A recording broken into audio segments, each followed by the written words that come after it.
walking through the fire, shadows on your name.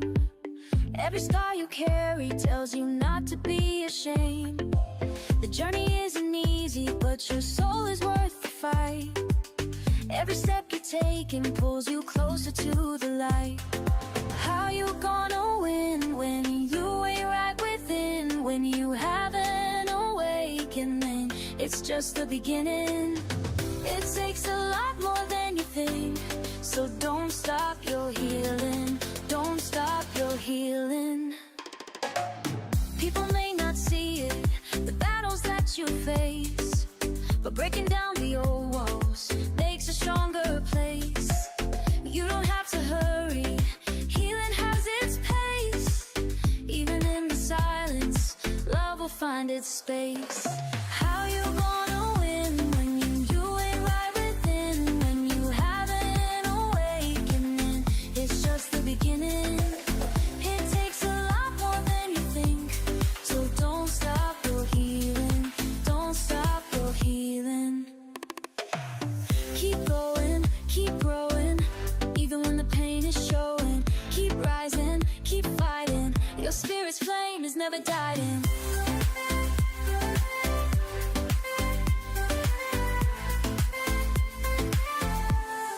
How you gonna win when you ain't right within? When you haven't awakening, it's just the beginning. It takes a lot more than you think, so don't stop your healing. Just keep going, keep going. Breathe in, let it flow. You're stronger than you know. Every ending starts again. The healing never ends.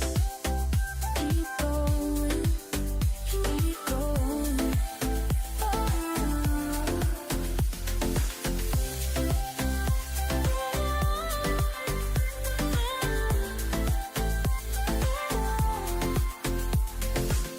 Keep going, keep growing. This is the life you're owning.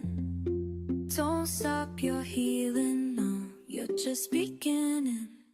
So keep going. Welcome to the midnight tide, where shadows whisper, darkness hides. We're diving deep into the unknown. On a journey, you're not alone. From haunted halls to specters lost, we'll guide you through the eerie frost, with tales that chill and spirits roam. A freaking awesome paranormal show. Ghostly whispers, ancient tomes, mysteries in haunted homes. Brace yourselves, it's time to go. The freaking awesome paranormal show.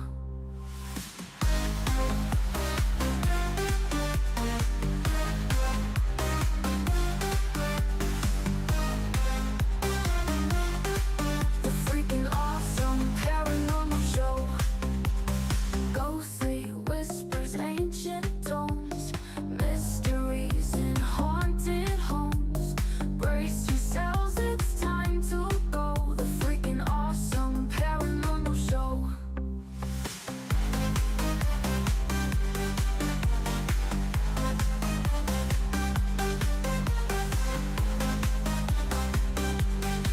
The freaking awesome paranormal show. Welcome to the midnight tide, where shadows whisper, darkness hides. We're diving deep into the unknown. On a journey, you're not alone. From haunted halls to specters lost, we'll guide you through the eerie frost, with tales that chill and spirits roam. The freaking awesome paranormal show. Ghostly whispers, ancient tomes, mysteries in haunted homes. Brace yourselves, it's time to go. The freaking awesome paranormal show.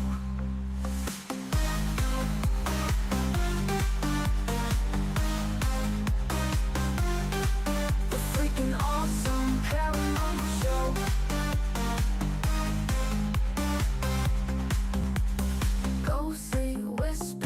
ancient tomes, mysteries in haunted homes.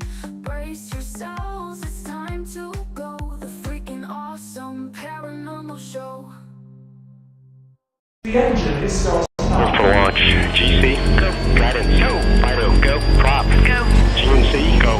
Max, go. Eagle, go. Ecom, go. Pending final steps. The cabin link check. 2, 1.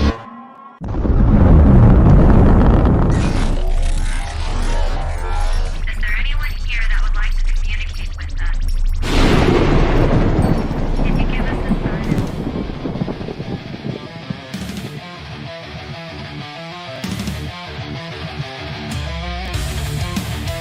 Welcome to the R.I.F.T Nation Network, the RNN, putting a slide in your glide and a dip in your hip. Welcome to the mothership, the home of the travelers of the universe.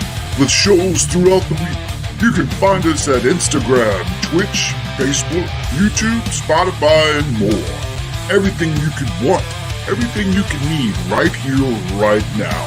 From the paranormal to the supernatural. From comedy to the spiritual. And now, your featured show. Shall we begin?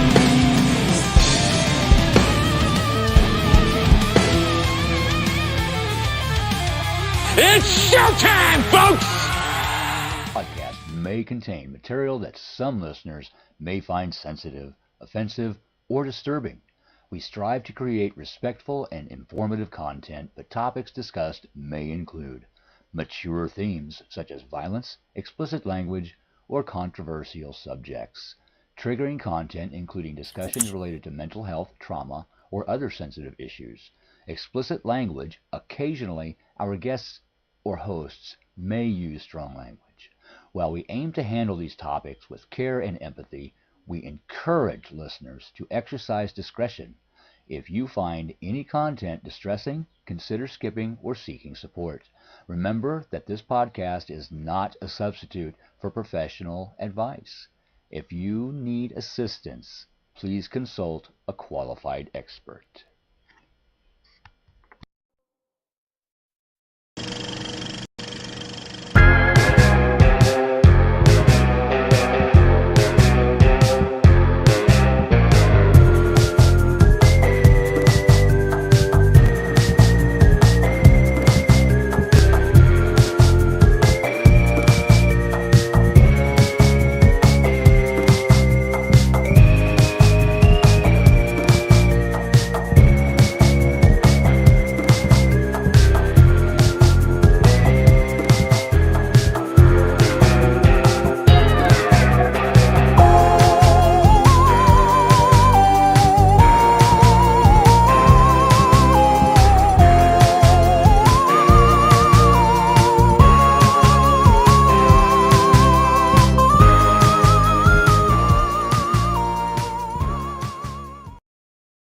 There we go.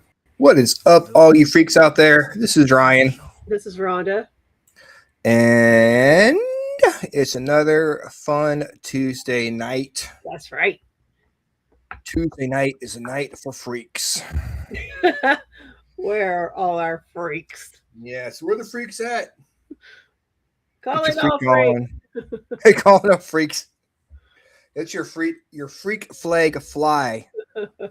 On Tuesday nights. Did you realize that today is Nutty Fudge Day? Not the Nutty Fudge. Nutty Fudge Day, which was unfortunately my nickname in high school.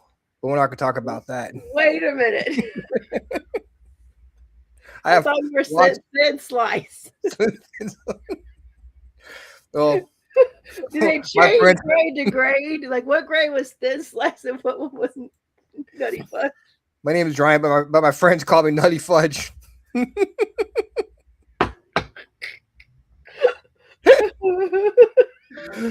God. How would they know? Hey, Sharon.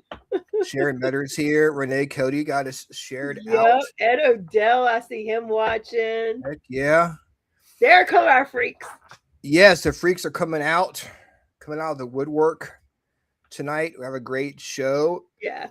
It was also National Tampon Day, so there you go. Thank goodness for those. Yeah, yep. Yes, those. I heard those come in handy.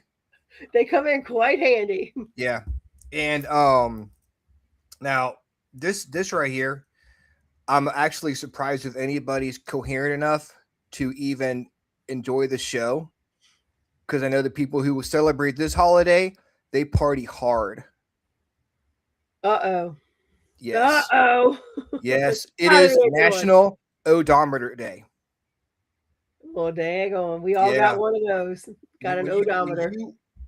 every family has someone who just loves odometers. Yep. And Yep. this is their day. This is their Their day to let day. their odometer freak flag fly.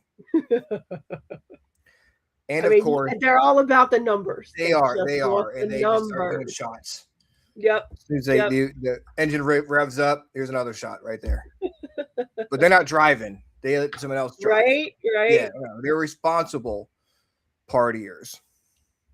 And of course, it is National You Dig Day. You dig. You dig. That's going to be the phrase for the night. You dig. You dig. You dig. Hell yeah, at Howie. Room. Yeah, he knows what's up. You dig, digs. Howie? Is that what He digs. he digs? He digs. You dig. TMI. I mean, you know what? Nutty fudge, man. Nutty fudge. I would hate to have that nickname in high school. I think that's something you would never live down. Oh, there goes old Nutty Fudge. Only one speed, and that's fast, baby. Oh Hell my yeah. goodness. That's right, Renee. You feel the need?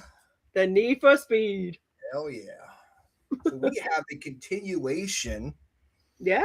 of a show we did a couple months ago. Yep. We have our friend Luann Joly coming back to join us to talk about the Curse of Lizzie Borden. I actually did some research this week and went back and watched the show. Did you? Okay. Yes, I did, and it was very interesting. To say the least. Interesting to talk to her about the what happened there, and like if anything's changed since then, because I think it was a couple years ago that it came out. Yeah, if I'm not mistaken. So if she's been back to the Borden house or not, so we'll talk to her about that. But first, we need to see what the cards say. That's right, we do. And as promised, there's a new deck this week called the Outlaw Oracle. Nice. Looks like it looks like a pack of Marlboros. Cigarette pack. Yeah, it looks like a. So we're gonna pull a card from this one. I haven't even looked at. Literally, I just took it out of the mailing box right before the show, opening them up, and I've been shuffling. I haven't even looked at them. This is an exclusive, guys. This is First time. First glance, even for the reader. So Wow. let's see what we get. Let's see what we get. All right.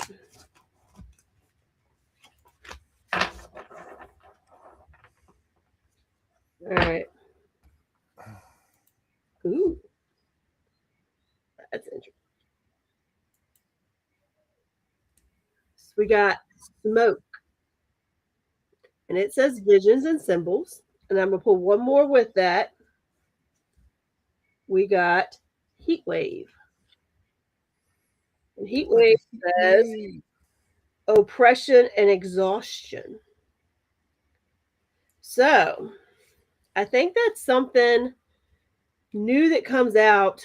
When I look at both of those, when I saw smoke, it said visions and signals. My first inclination, the first thing that popped in my mind was like looking for the things that for the signs from the universe, from spirit, from our ancestors that we sometimes forget to pay attention to.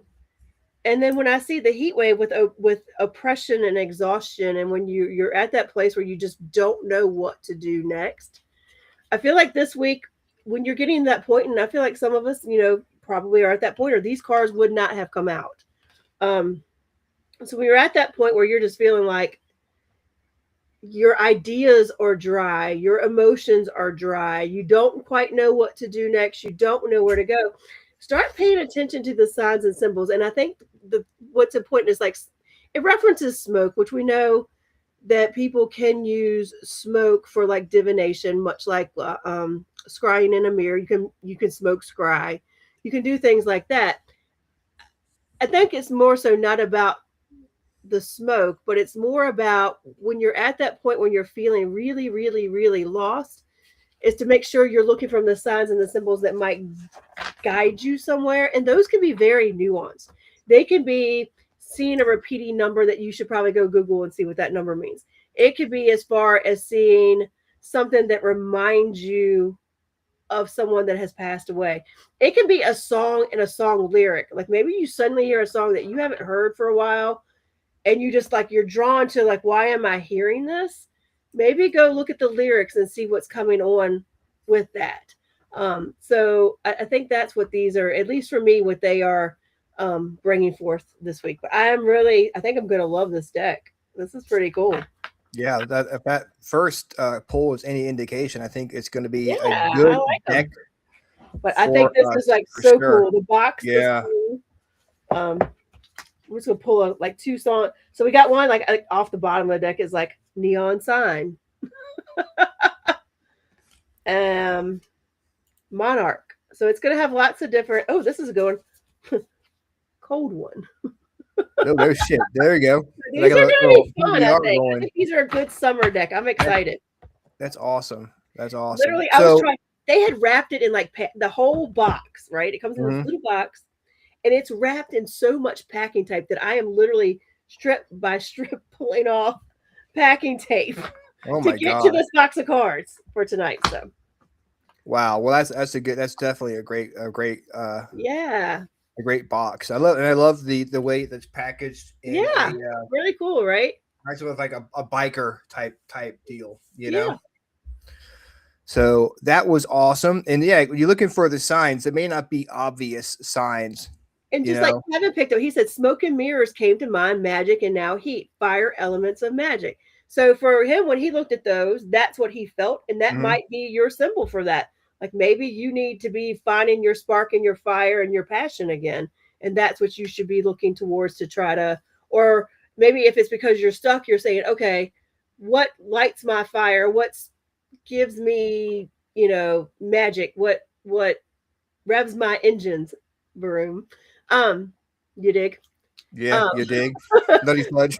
So maybe that's where you need to tap into to get through whatever has you so stagnated at the moment that you're feeling oppressed and dry and you're not moving forward. So words to those are those signs that it's talking about. Yeah, I mean they're everywhere. You just have to open your eyes and see them and be open to them as well. Yeah. So I do want to say something real quick before we bring Luann Joly on. Now, Rhonda and I, we do our show tonight, and we do another show on Thursday night on TikTok. So we have 2 shows. When we're done with that show, I download it and I upload it onto the R.I.F.T Nation page on Saturday nights. So if anyone comes into the show and watches the show on Saturday, it's a replay. So if we would never ignore anybody in chat. So right. No, we would never. It's a replay of what we did over on TikTok. And I'm going to tell you, I got on this too.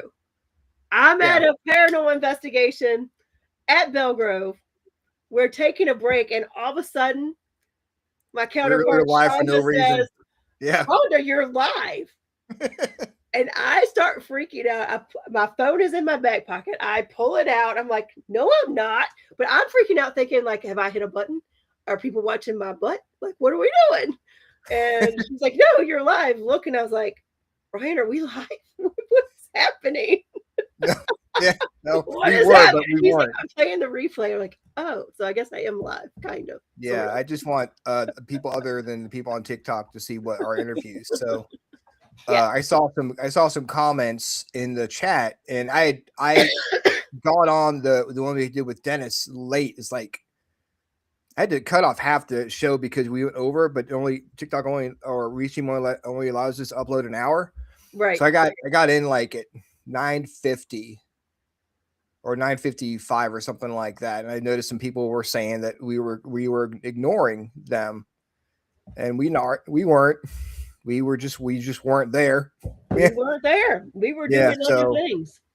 just letting you guys know, if you see us on Saturday, if we do, if we may do a show on Saturday sometime at some point, and if we are on, we'll obviously say something to you guys. But Yeah. we want to let you guys know, if you see us and we don't respond, it's the replay from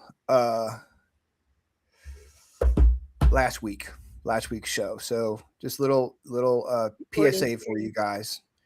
Courtney's here, Michelle's here, Kevin's here. God, Michael all the Brooks freaks is are here. here. Man. Ed's here. Kevin's Renee's here. Sharon. Yeah. They're all here to hear the story of Lizzie Borden. Guys, let's bring our friend Luann Joly back onto the show. Is she here? Hello. Hello. I am having trouble with my webcam. I tried to fix it today. It's okay. And I didn't succeed. Us again. Good to see you guys, though. It's all good. Well, good to hear you. Different than where I was at last time, walking around Great Wolf Lodge. So I'm actually back in the home base again. Yeah. And it's funny she pulled a fire card.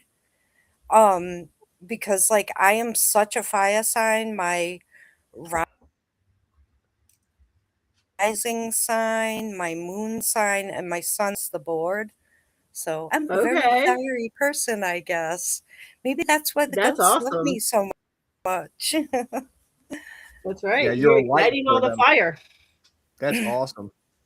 I'm so loaded with fire. Well, I knew the spirits were attracted to you at the Lizzie Borden house after watching that show. Oh, yeah, that was actually a tough show to do. Usually I try to have like at least one psychic on my team at any given time. And I mean, we've been a team for, geesh, what is it now? 26 years? 22 years, sorry. In 2024, we celebrated our 20th anniversary. So now in 2026, it's 22 years. I was a little off there, but David Schrader, who does his own shows. We also had Chris Fleming, who is a sensitive, and Sam Baltrusis, who's also a sensitive. Yes. Yeah. And it was almost pain. Sam, he feels the spirit's emotions, and you're in a murder house, you're right next door to where a woman killed herself and her 2 children, and their Borden house, there has been a negative entity in that house, and it's really hard sometimes to say, are these the spirits of the Bordens, or is this negative entity filling us up with stuff? Because probably about 15 years ago, I'm not really a person who does seances all the time. I try to stick with the scientific because a lot of my life was leading me down one path, and things scientific to back up what was happening to me. So that's always kind of been my chase. But I did participate in a seance in Lizzie Borden's, like I say, about 15 or so years ago. And we had this little beautiful antique table that we were using for the seance. and how psychic at that point. Sneeze a little bit. My grandson gave me this terrible cold, but It's okay. it was actually that some friends of mine had gotten started at Lizzie Borden's, and so it's kind of tough. You're in a house with, you know, um, I don't want to say professional people, but these are people that, are coming in off the street and paying a certain set fee to get into the Lizzie Bordens to participate with actual investigators. And we sat down at this little beautiful antique table and we were doing the seance. And the psychic, and I don't know why I can't remember her name. She was there for so long. I was friends with her. She was having a little bit of a problem. Like, she kept saying that Andrew was coming through. Andrew's coming through, and he's angry. And at one point, she got so sick to her stomach that she actually got up and left and went into the bathroom. Is Andrew her And, father? what was that? Was Andrew the name of her stepfather or her father? No, that was her father. The Okay. stepmother was Abby All right. Just Borden. making sure people knew that. Yep, Andrew Borden was Lizzie's father. And she left. She was sick to her stomach. She went into the bathroom for a few minutes. And when she left, I don't know why I had this really strong feeling that I needed to continue the circle. So I started talking to Andrew and I was saying things about, you probably wouldn't like modern women because we can be anything that we want to be. We don't have to listen to our fathers. We can be scientists, we can be doctors, we can be, whatever we want to be. And I kind of kept going on that, vein. And all of a sudden, now all of us have our hands on this table. This table lifted up my face. And I mean, I've worked with horses all my life. I'm strong. And I could barely keep this table from hitting me in the face. And as it kept going on, and the people are kind of freaking out because they've never seen anything like this before, by the time we were done, that beautiful little antique table was on the floor in pieces. It was like that much strength that was coming through that. Now, if you kind of fast forward, I believe the Curse of Lizzie Borden came through in 2021. It was definitely a little bit after COVID. We still had to wear masks and, go through all of the procedures with COVID and everything. So it was a little harder than most shows that are filmed that don't have to go through all of those precautions and everything.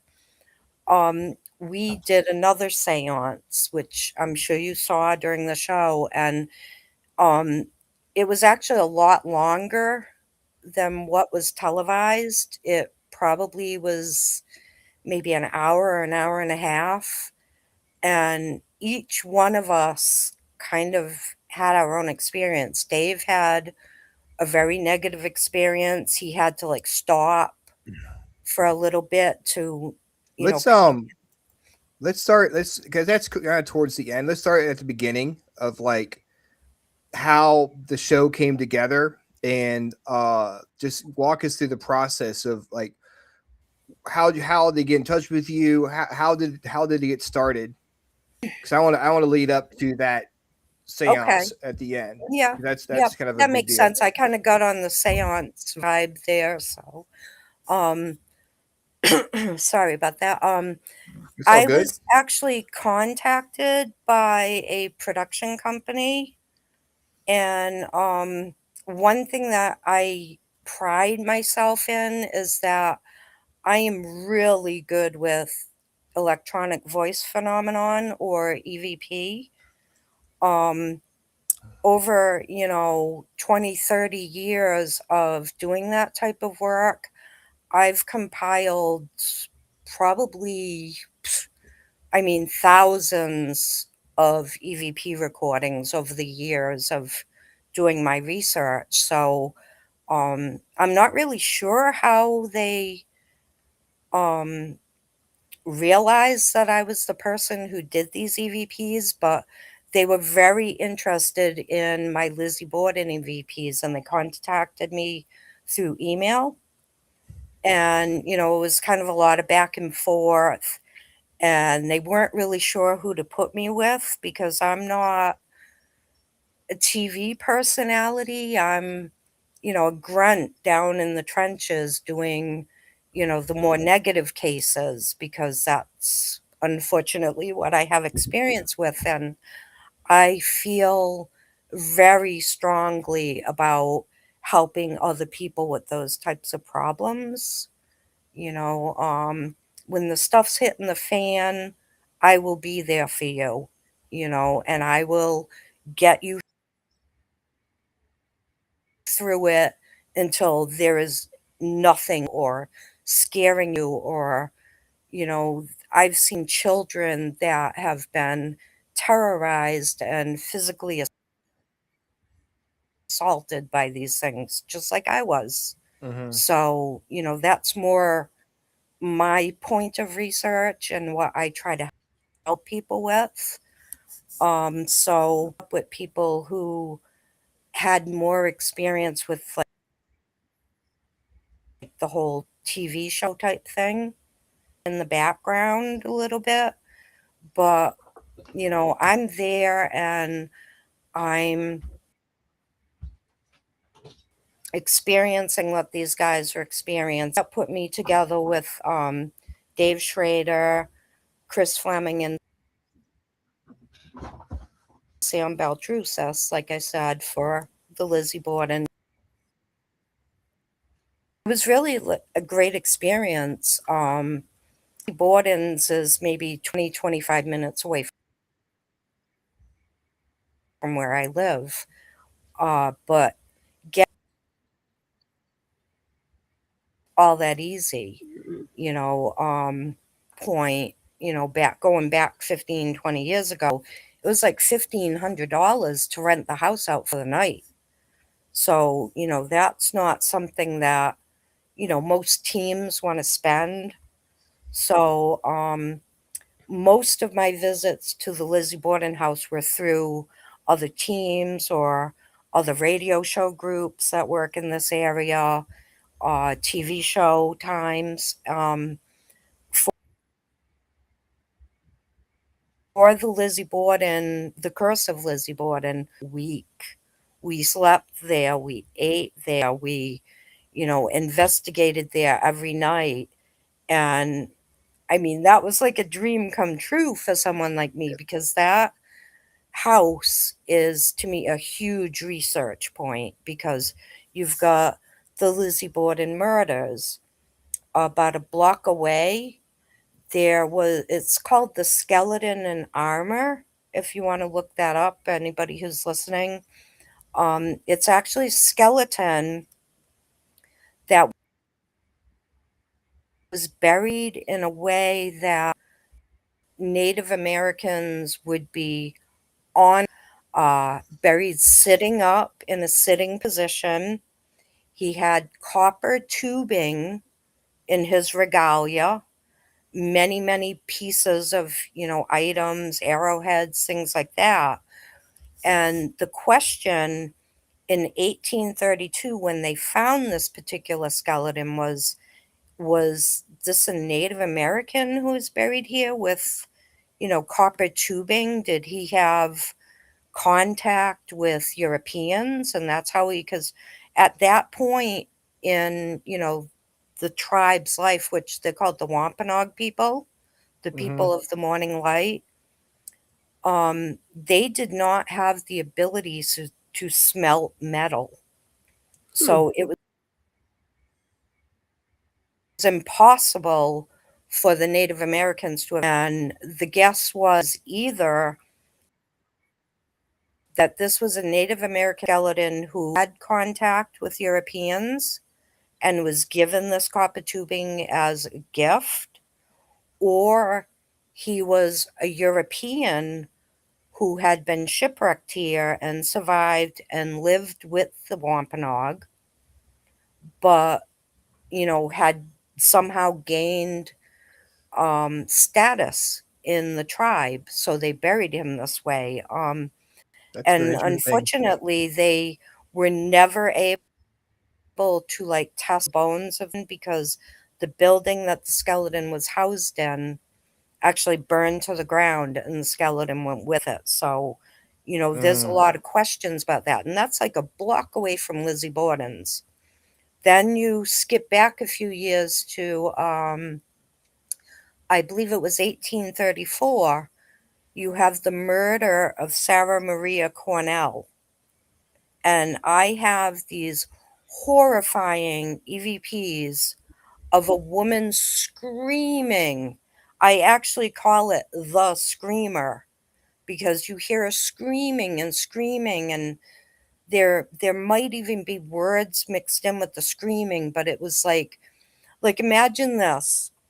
I just investigated this undisclosed location in Fall River that is maybe a block away from Lizzie Borden's again. And I put my headphones on and I'm listening to my audio, and all of a sudden, these blood curdling screams like I almost fell out of my chair. They're so loud, completely oblivious to it. We're with another team. We're investigating this location, and you can hear us in the background talking about where we're going to set up recorders, where we're going to set up, video cameras, where we're going to hang out. And these screams are like overtaking it. Like literally, my headphones probably popped off my head. They were like that loud. And then at the very end of the come in, who are you? Leave this man. That was probably her murderer, Ephraim K. Avery, and he That dragged her. was that the preacher or minister that? Yes. Yep, Yes. Okay. Reverend Ephraim K. Avery. Is he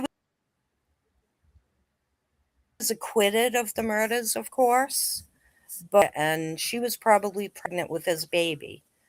Now, you've got And she these was hung. screams, and the screams in Fall River at that point in 1834, a bunch of different houses to the police department. Now, they found her, I believe it was December 4th, if I remember right, in 1834. They found her hanging. It was a farm. It was called the Durfee Farm at the time. It's actually, today, it's called Kennedy Park. They found her knees were dragging in the snow. Her arm was broken. She had handprint bruises on her hips, and they believed that out of her. So sounds Wow. kind of funny, and this was again within a block. You have all these weird little murders, a bit, was this a burial ground?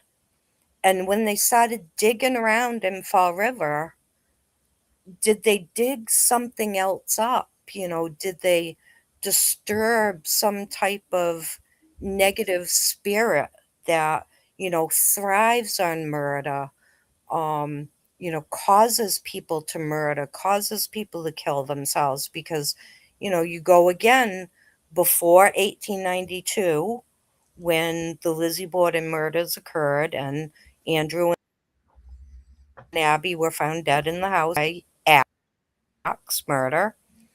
You've got a Borden case. And she married into the family, so she was not originally a Borden. So you can't say, well, You I can mean, kind of say that mental illness guilty by runs in the family. association, almost. I Sorry mean, about that. she was still part of the family, may Yep. not blood, but Yep. she Yep. still had that association. Uh, that That's was right. that was It was before or kitty after. corner. You've got the Borden house front and if you walk to the backyard and then look, like a few feet away from the Borden house. And that was where she drowned two of her children and then took her husband's straight razor and sliced her own throat.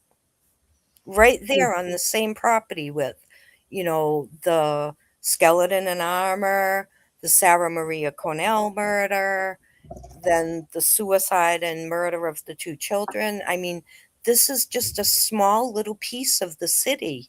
Like, I wish I could stand above it with, a camera and take a picture of it because Yeah. the proximity is just incredible.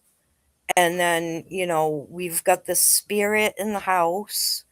So let's Um, let's let's back up a little bit here. okay. Um, because a lot of people know the story of Lizzie Borden. But can you let people in on who Lizzie Borden was uh as a person, I or do you know? actually, when you grow up in my area, which is pretty much the Bridgewater Triangle, you when you're a kid. I remember my sister teaching me the jump roping rhyme that everybody said. Lizzie Borden got an axe, gave her mother 40 whacks. When she saw what she had done, she gave her father 41. I remember feeling a kid that she couldn't have done that. Like, who's going to kill their own parents? How could she do this? And I was guilty. But we grow up around here with the whole Lizzie Borden, legend. In August of 1892, they reported the murders and they found Andrew, her father, first because he was deceased. Um, oh, geez, what was it? Geez, it wasn't 41. I believe he got 14. I'm gonna have to look that up for you real quick. But he was found first. But then as people came into the house, Lizzie kept insisting that Mrs. Borden had left. She had gone to her friend Mrs. Duffy's. So nobody thought that Abby was actually in the home until, more investigators came into the home and they discovered Abby's was known today as the John Morse room because Lizzie's uncle John was actually staying in the house the night before the murders, and she was found laying next to the bed. She was kind of in what would you call it, an indecent pose back then.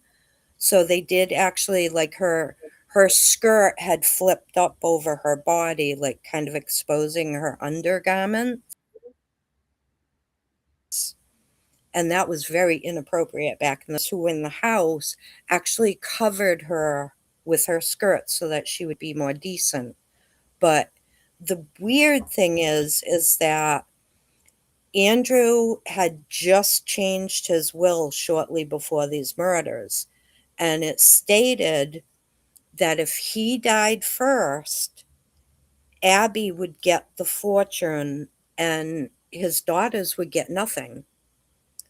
And if Abby died first before Andrew, then the daughter would inherit. People thought it was a money thing. I can see why. But, Makes sense. get some of the facts. John Borden was in the house. He supposedly left that morning. And if you want to look it up, there is a complete transcription of, what happened at court, everybody's testimony. It's actually a good read if you're interested in the case. But the weird thing that kind of sets me on John is he knew every single trolley car that he passed by. He knew the number of every single police officer that he passed by. He knew their badge number. He could account supposedly for everything that he did when the murders were. Weird thing about, forensics back in that day was that you couldn't really tell the difference between an axe wound or a cleaver wound. Now, Mm. John Morse was a butcher. And back in those days, if you were a butcher, you carried your tools around with you because you never knew when a cow was going to die or a horse was going to die. And they called it rendering back then. And when you rendered a horse, you would get the skin, you would get all the meat cut up, get rid of the organs, get the hooves because there's glue in the hooves. Or somebody's cow died, it's the same thing. You're going to skin it, you're going to chop up all the meat.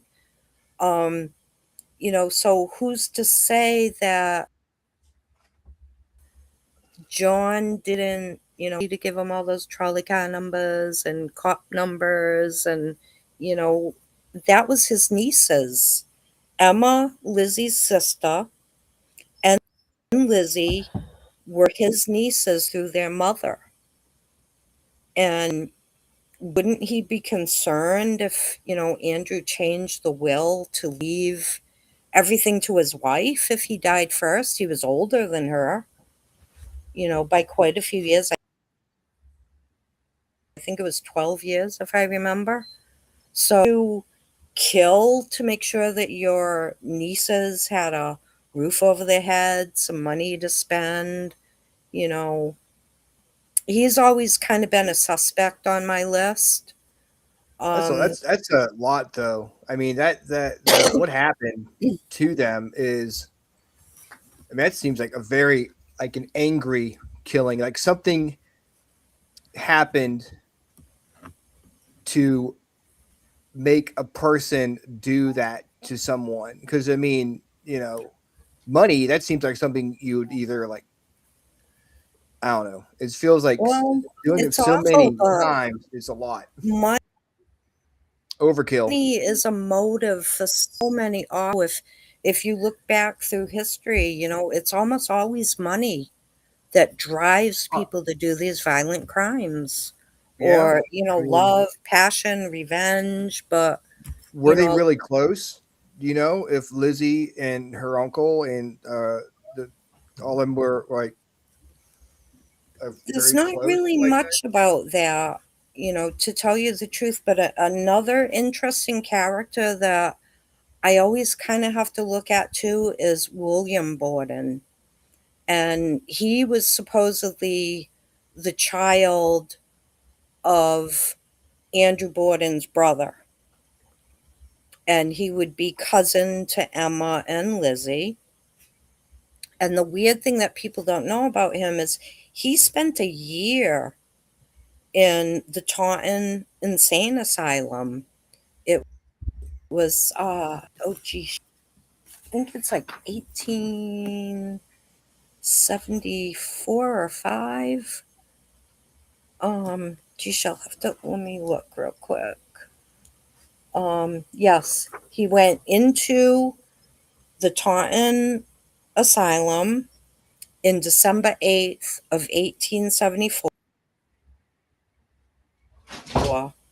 and was released in so that's a year in insane asylum, and he had been married for 2 months before he went into the asylum. And this is going back like 20 years before the murders.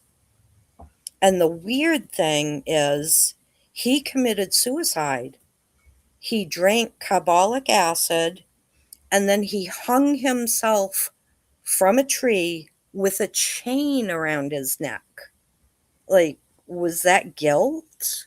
Did he, feel bad for, killing his illegitimate father? Because there's really no other evidence that he's the illegitimate son of Andrew Borden, except for the fact that his birth certificate is sealed.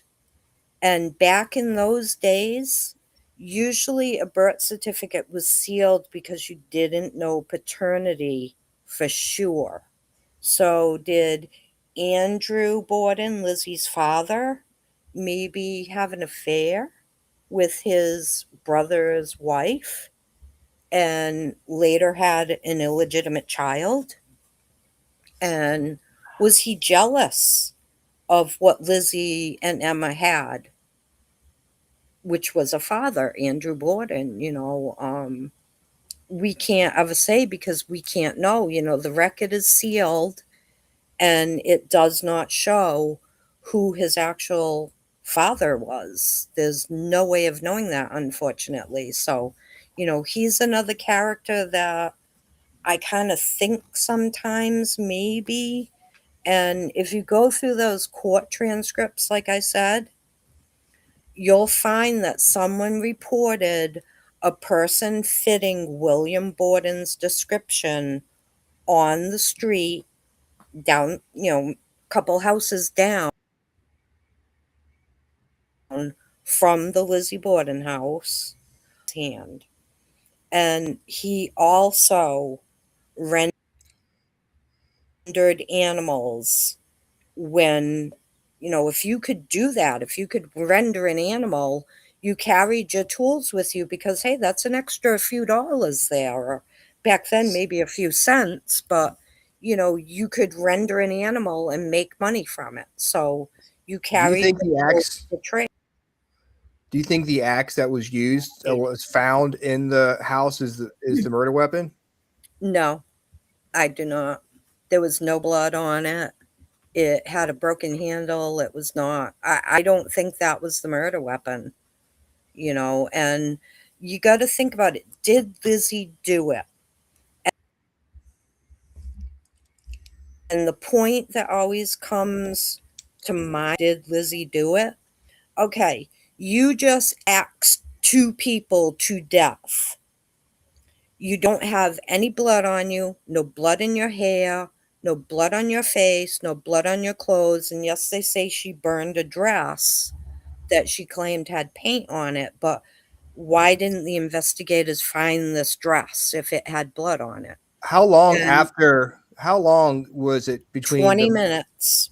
20 She minutes? had So she would have 20 had minutes time. before someone was in the house after she found the body because she had to run across the road Oh, so she found the and body. ask someone, father's been killed. And if I Okay. were going to axe somebody, and I have long hair, but not as long as Lizzie's hair, and I had to wash that blood out of my hair will not be naturally dry in 20 minutes. And that's now. Talking about That's now 1800 with Yeah. blow in dryers. And, Massachusetts. I mean, yeah, August, but still, it's probably yeah. humid there, so it's not going to dry. I mean, there's no way.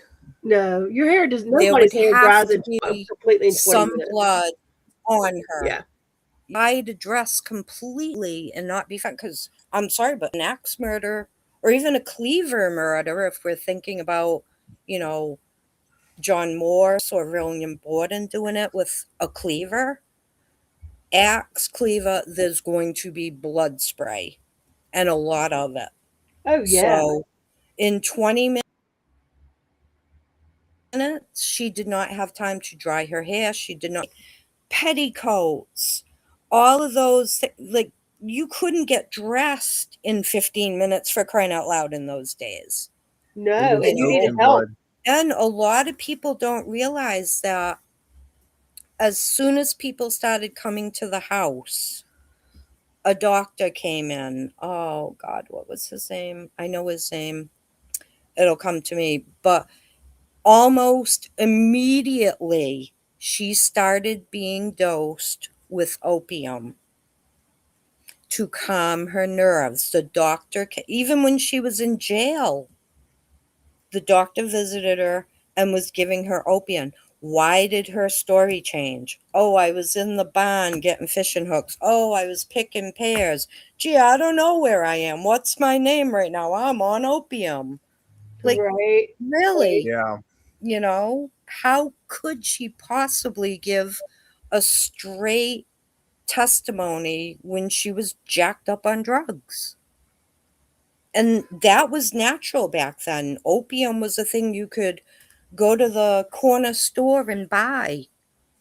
You know, I'm sick. I need this. And even the prussic acid she bought days before the murders, and people thought that she tried to poison them. You could buy that, no problem back then. It removes stains from fur. And yes, you could poison someone with it, but they were also, Andrew was a skinflint. He didn't like to spend money. He didn't have, a bathroom, and all the other houses of, people in high society had running water, had toilets in their homes. To do that, that costs money. So, the food that they were eating, they would eat mutton stew for, 11 days and then wonder why everybody's sick and throwing up and having diarrhea. And, people are saying that, oh, Lizzie must have poisoned them. But, you also have to think back. They didn't, if you wanted your things refrigerated and cold, the ice guy came around the neighborhood and you could buy a block of ice and put it in your ice box, and it might last a day or two.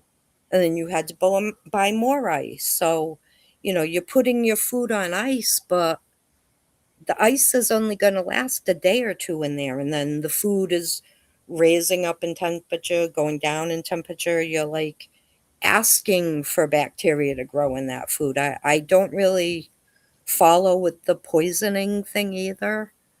It's a tough case because we unfortunately can't go back in history and, be a fly on the wall and see what happened. But, I strongly do not believe that Lizzie killed them. And it goes back to that EVP you captured. And I'm sorry, Rhonda, for talking so much. No, you're fine. I'm loving hearing all because I have investigated the Lizzie Borden house and I'm friends with Sam Baltrusis. So it's very interesting to me having been there. Of course, public investigations there is not like what Luann has done, but it's interesting to hear the things that I have not heard before. Oh, poor Sam. That house, I love Sam. I love all of them. We so, it was like this life experience to investigate Lizzie's together and have all of the things happening that you see in the show.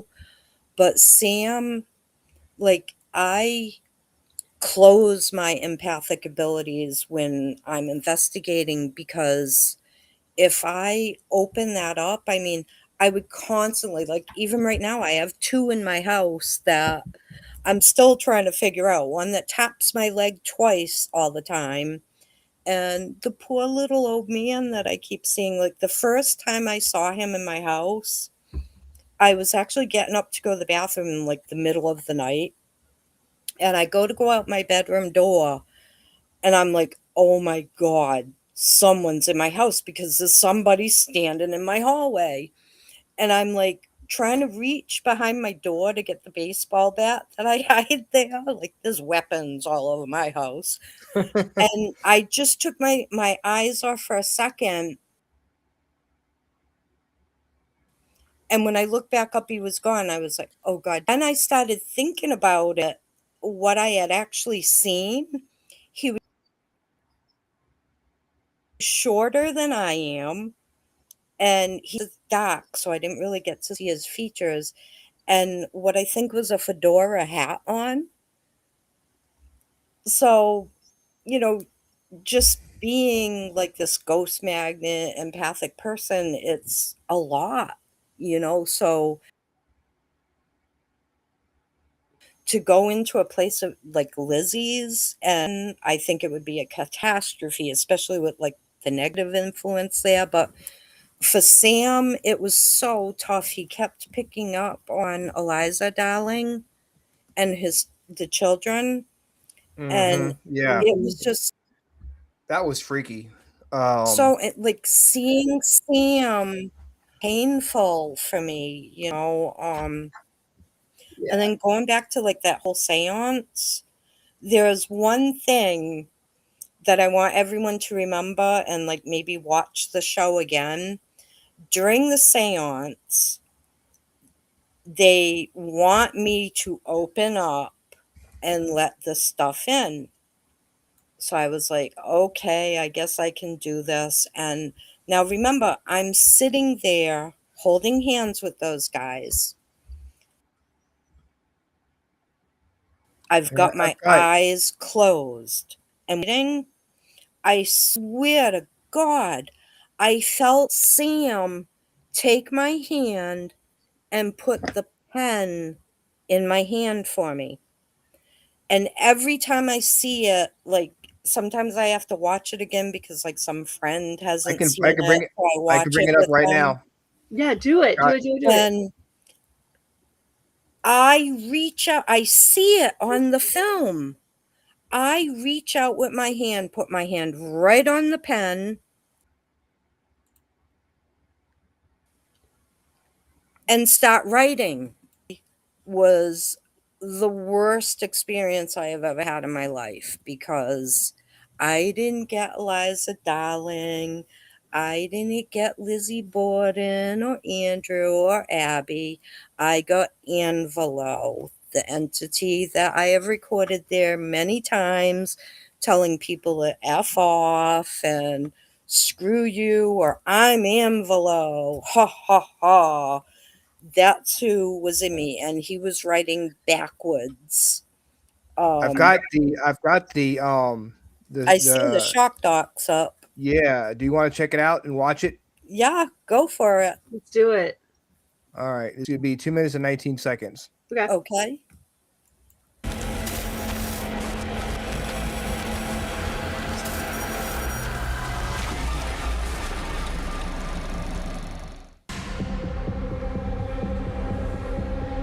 We're about to open a portal here, a potential doorway to evil. This is the most dangerous paranormal contact for anyone to attempt. So I'm gonna stop it. So when you were about to do that, what was the feeling? Real quick, going into that seance, were you nervous? Was everybody nervous, or did it feel dangerous when you were doing it? It felt, I mean, I still had that past experience of the seance where we smashed the beautiful antique table that I keep talking about. Um, I'm always anxious because seances, sometimes they're fake. There's, people out there who do table tipping and it's all a show. And I have been in the Lizzie Borden house and done 3 or 4 seances where I was very leery of doing it because I don't like to open myself up to that because I already know what I am. And if I open up too much, then everybody's coming in. So, Yeah, sitting floodgate. down at a seance table, I'm, trying to stay protected, but also trying to open myself up to, Like let things happen naturally. like just enough. Just enough, Yeah. but it never seems to be enough because, like I say, I've had some pretty negative experiences I with these mean, things. I mean, going back to earlier, because I want to keep going with the seance, but that EVP you got from Lizzie, I guess Lizzie Borden's room or whatever, or somewhere it said, "I'm a good daughter." I Yep. mean, you could tell. And you know what? I think what we need to do, Rhonda, is bring her back on for an And evidence do the show. evidence. Yes. Yeah.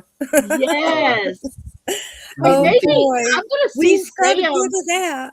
I have an idea. I'm gonna see Sam weekend after this one coming up. Maybe we could see if Sam could join us too. What do you think, Luann? Oh, I'll ask him. killer. I haven't seen him in ages. I'd I'll love ask him if to. he'd be willing to join us.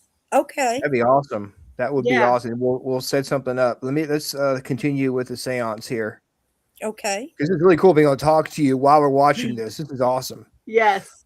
There have been very few seances actually conducted in this house because of those dangers involved.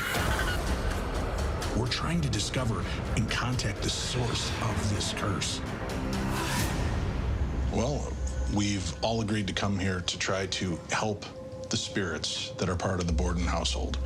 The spirits that have reached out for help from Eliza and her 2 children to Lisbeth and the Bordens directly to see if we can lift this curse, lift this burden that's been put on their shoulders.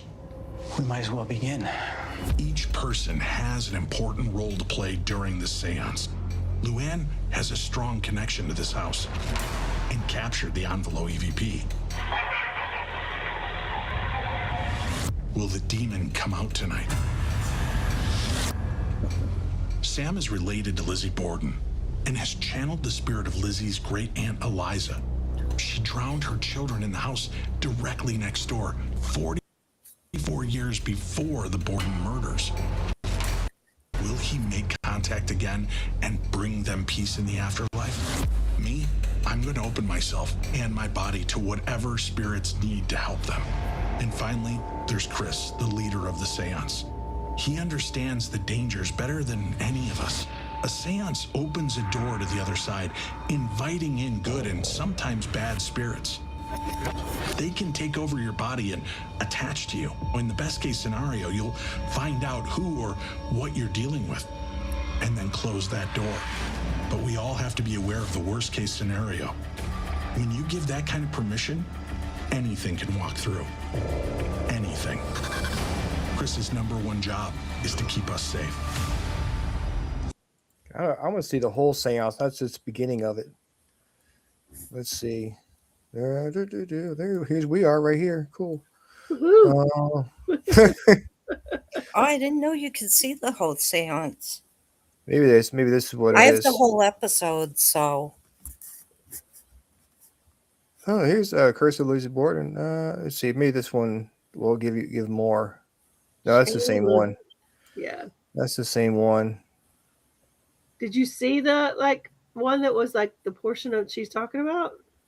I watched it the other day, and you could tell like at first it started off with I guess Dave Schrader. He did some automatic writing, and he didn't. He I guess wasn't used to that happening, and he was like, "I don't like this. I don't like this." And Chris was like, "You need to calm down." But then it went to you after Dave because Dave stopped, and then he I'm watching a show. You watching it? Awesome. Trying to remember if it was maybe Sam came last. I think Sam was last. Yeah, because it was very hard for him. It was emotional. He felt the spirits of the children and the remorse of Eliza for what she did. I'm hoping that he helped cross the children over at least. He said Eliza wouldn't leave, but he thinks that the 2 children crossed over, and that would make me so happy if they did it. It's just sad to imagine. I mean, they were a year and 3 years old, if I remember right. They were very small. She did have 3 children. She had an older daughter. I believe Mary was her name. And she wasn't at home that day. That's why she survived. And she did later marry. had her own children and fortunately didn't kill them. So, that's always a plus. But, That's a bonus right there. Yeah. if you do watch the show, like every time I see it, it just freaks me out because that's not what I felt. I felt Sam put the pen in my hand and then it took over. And when you look at the show, I go right, and my eyes were closed. I could not see where the pen was. So whatever made me grab that pen and take it up, it was writing 666 backwards and like hateful things. And what I felt was probably one of the worst paranormal experiences I've ever had in my life because I believe it was Amvelo that took over at that point. Somehow I had a connection to him because I've recorded him, I felt him, he burned my face at one investigation, and you could tell with which my girl had to run upstairs, running back down the stairs with our thermometer away. There was a 10-degree difference between the sides of my face, and that was when it was receding. Like my face was red, it was hot, it felt like it was burning. And, seeing myself pick up the pen like that, and I remember it hated all of us. It wanted to destroy everything. Um, Death, mayhem, murder, make it happy. And, we may have been successful because I'll tell you, I was fighting so hard while it was, I don't want to say calling me. I'm not really sure how to describe what was going on, but I fought so hard to get it back out of me. Like the whole time it kept right Hmm. with my hand, I'm fighting to try to get it out of me. And in the end, I just remember like it almost felt like grabbing it and throwing it. And I threw it out of the house as hard as I could. And the problem with places like Lizzie Borden's or haunted parks or haunted cemeteries, public places. I work very closely with a reverend. Um, I've been to the station fire location. I don't know if you've ever heard of that in your area. It actually happened in Rhode Island.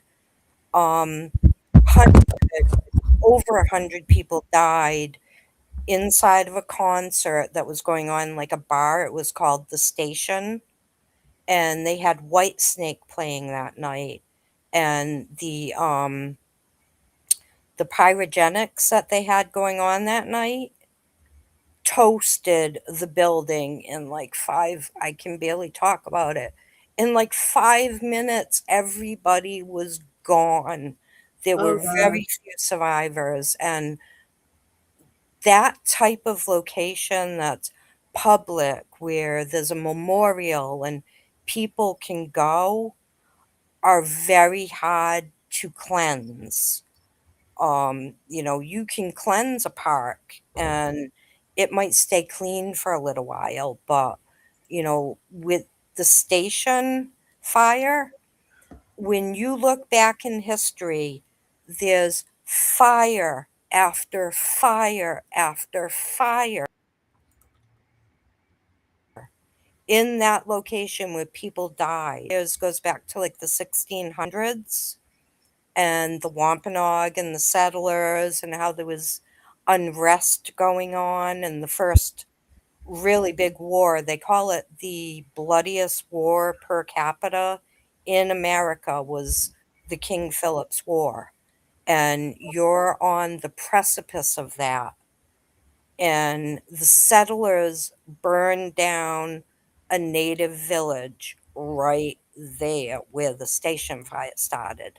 So is it kind of like the same thing at Lizzie Borden's? Is there like um, an elemental type spirit, a very powerful negative entity type spirit that is attached to this land.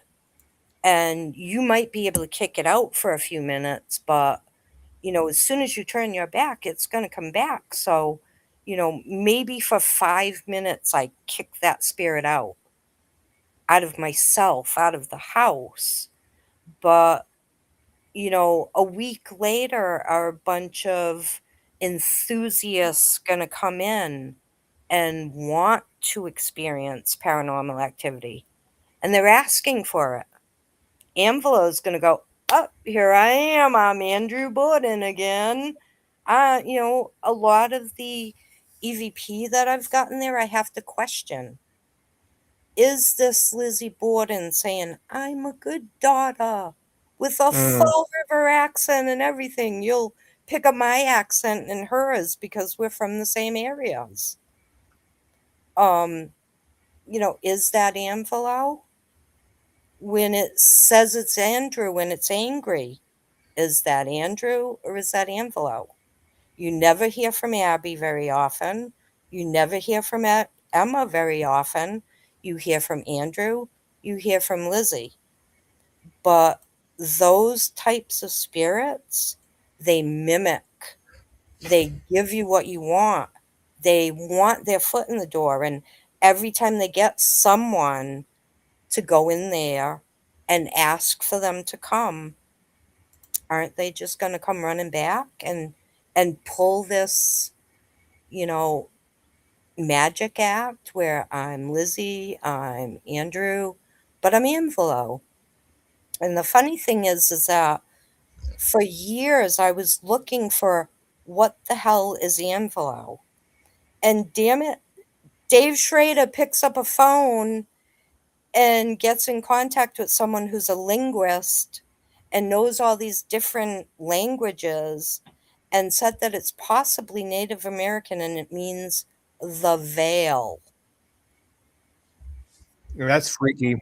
That blew my mind. Like, I think he even said it when we were on TV, and I was, what? Are you kidding me?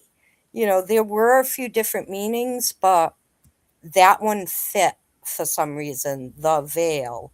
I will pull the veil over your eyes. I will be the veil. I will make you think you're crossing the veil. It's the negative ones are really hard to prove or come to terms with. And I mean, I'm a person who's seen dogs fly, children fly, stuff fly, I've probably pretty much seen it all. And, um, the Lizzie Borden house is always going to be kind of like an enigma for me. You know, um, when you go to Maplecroft, it's so different. And Maplecroft is the house that Emma, and Lizzie bought after they left the Borden house. And it's this beautiful mansion. And it's like night and day. Like, you go to the Lizzie Borden house and it's dark. You can feel that, empath people want to like shut all the doors and windows just like I do when I go there. And you go to her home where she passed away. Proud of it. She loved it. She put everything of herself into it. She had parties and she even had a car. And the funny, you drive into the garage, you park your car, and there was this circular pad that turned the car around so she never had to back up. Oh So wow. That's cool. that was her pride and joy, and it's night and day. I What don't know what has happened with Maplecroft. It was actually for sale, and some members of, actually trying to put together to buy the place. So I'm not exactly sure like who owns it at this point. But were her what was that? were her and her sister close? Did her sister have any doubts about what had happened? Um, well, it's funny, they were close until Lizzie started having a lot of parties at Maplecroft. And Emma actually moved out. So, they were still close. They did still communicate, but Emma could not live with the parties and, Mm. the movie stars and God knows what else. But, some people accuse Lizzie of being a lesbian because she was a spinster. And, you know, it's hard to, you know, justify that because, just because a woman doesn't marry doesn't mean that they don't want to. Andrew was very protective of them. He, I mean, there's a couple stories about Andrew and, you've got the pigeon story. I don't know if you guys are familiar with that, but Lizzie was keeping pigeons in the barn. She adored her pigeons.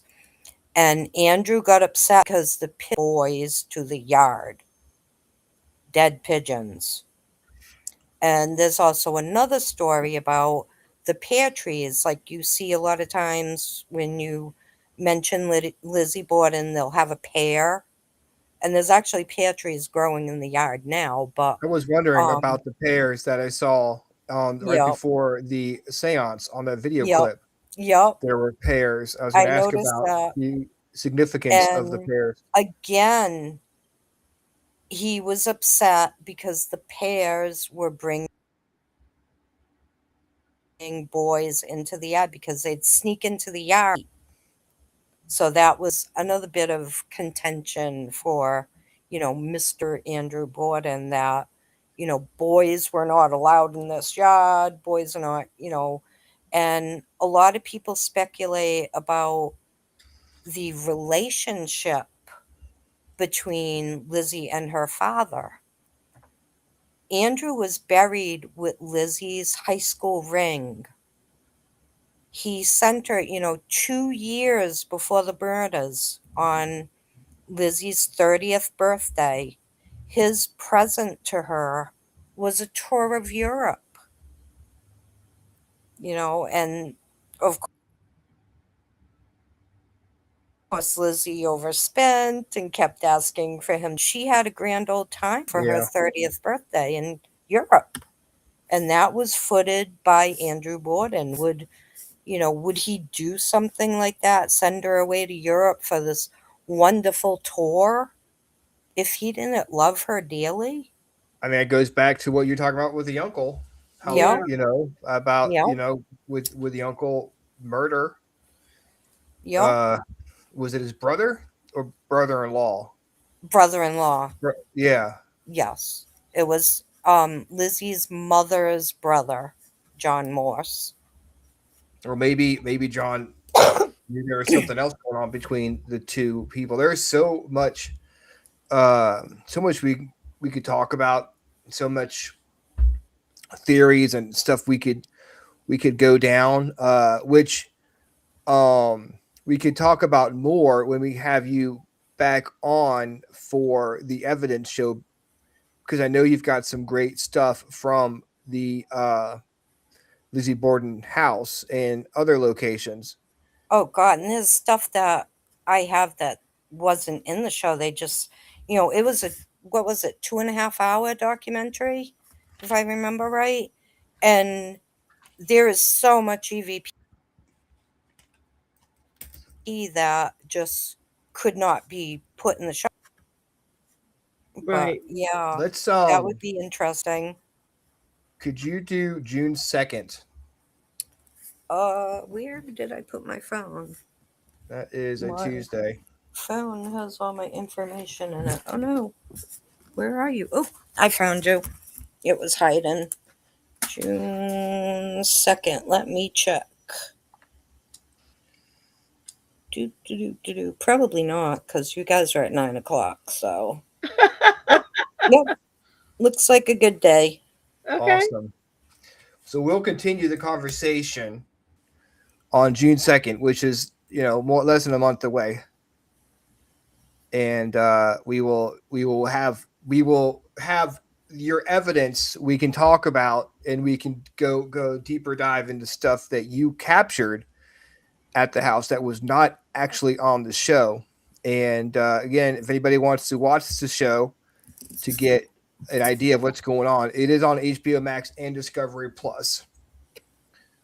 So you have to get those apps to watch it, but it's definitely worth it. Yeah. And it's and you just, I mean, we were there for a week, and you had to break that down into, a 2-hour show. So there's so much that happened that I feel like isn't there's a lot in missing there. from there. Yeah. Yep. Yep. Because it's really And of course, I blow orbs out my butt, if you guys noticed. I almost died when I saw that, because I'm not really into orbs. There's a very specific set of circumstances to even consider an orb. Most orbs that you see on film are because the light source and the camera were too close together, so they're causing, I guess you could call it a light anomaly. But most of the times orbs are not anything paranormal, and the one that comes out of my butt is not a paranormal thing. It was probably dust. Even though they do keep the Lizzie Borden house immaculately clean, I have to say, every house has dust in it. Whether you clean every hour of every day, you cannot get away from dust. Right. But yes, That's I true. blow them out my butt. Well, we all have our talents, I guess. Oh God, Well, list of talents. I hope I don't have to put that on a job resume. I don't think they'll Or hire me. That's funny, man. Well, Luann, I want to thank you so much for taking the time to join us. It was really cool talking to you about your experiences at the house, and I'm looking forward to part 3 when Awesome. we dive into your I'd love to evidence. see Sam. Geesh, I think the last time I saw him was we investigated the USS Salem together, which is a battleship. That was amazing. Oh my God, I got full-bodied apparitions and pictures. The EVP was off the charts. I will talk to him. I mean, I know Sam's schedule is so busy, but I'll get the date of June 2nd to him and see what he says. And like I said, I see him weekend after this one, so I'll ask him as soon as I see him. If he needs to move it or anything, just let me know. I'm I pretty, will. at this time of night, I'm usually open. I'm a grandmother, got my granny things to do. Well, I know how that is. We've got some open dates here in the summertime, so if he has to do that, that's fine. We'll figure it out. Yep. But Okay. Luna, Luna, that's my dog's name. Luann. No way! You named your dog after me? Well, I mean, I named her Luna. Oh, okay. I think if I named her Luann, that might be kind of weird. If I named my dog after you, might be a little creepy. No. Close, but no, it's Luna. But Luann, I want to thank you again for joining us tonight, and we'll talk to you on June 2nd. Yep, sounds excellent. Keep me All right. posted. All right, we'll figure it out. We'll fight. Well, in the next 2 weeks after Rhonda talks to Sam. Yep. Talks to Sam about it. So we'll let you know soon. Okay. Awesome. Freaking awesome. Heck yeah. Thank you so much. We'll talk to you soon. All right. Good night, guys. Good night. So that was fun. I always enjoy having her on. I know it was like I could listen to her talk about stuff forever. I really could too. Yeah. But sitting on this hard chair it gets a little uncomfortable after after a while. I know RJ's still awake, so I gotta get him to bed. Yeah, I But understand. we've got some stuff coming up here. You. Thursday, we were supposed to talk to Ariel Grida Okay. about Clifton Inn. I think it's called. Okay. I have a recital I have to go to for RJ. It starts at 6. Well, knowing that we have a big weekend ahead of us, I may postpone. if we need to reschedule, I would be totally okay with that because it's going to be a long, busy weekend. Yes, we are going to be streaming live from the cabin on 360. Yep. All weekend. Yeah. Super excited. We have a lot of cool people coming in town for the event. We got the folks from Haunted Media Productions going to be there. Fredericksburg Paranormal Researchers Incorporated, FPRI, are going to be there. Yeah, there's so many cool people. I was just at the meeting last night. I saw our friend Kim Sage there. Yeah, she said she was there. So yeah, there's a lot of cool people going to be there. So we need to run around Friday and be like, pick times. What time you want to talk? Yes. Yeah. I'll be there Friday morning, and at some point I gotta leave to go get RJ. But I will be there all day. I'll be there around noon. Awesome. Guys, if you're in the neighborhood and you want to come out and join us, the admission is free to get in. Yep. You just have to pay for tickets to the investigations. Yep. And there are certain workshops they're doing that cost a little bit of money, but it's just your materials included, and you walk away with stuff. Yeah, it's not going to cost you an arm and a leg. Nope. And if you just want to hang out, come out and hang out for free, Yep. So it's going to be a lot of fun. Definitely worth the price, free to get in. But it would be worth the price if it was $10 to get in, or $100. I would agree. I'd pay $10. I'd pay $20. Me too. Don't tell Dennis that. He might charge me. He'd be like, "You said you pay $20." Yeah. We'll pay out the door now. But it's going to be fun, and thanks everyone for tuning in to the show tonight. Let's see who we have on next week. We have Soul Fire Paranormal.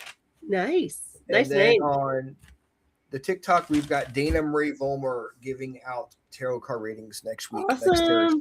So I'm gonna message Ariel and let her know that we may have to postpone. Yeah, I think it'd be okay. I'd be cool with that, just to have an extra night of rest. For a big weekend. Yes, perfect. All right, we'll do that. Okay. And that means we'll be back here Tuesday night with Soul Fire Paranormal. Same freaking awesome time. Same freaking awesome show. See you guys later. We'll see you guys this weekend at the cabin on 360. All right. Bye. See ya.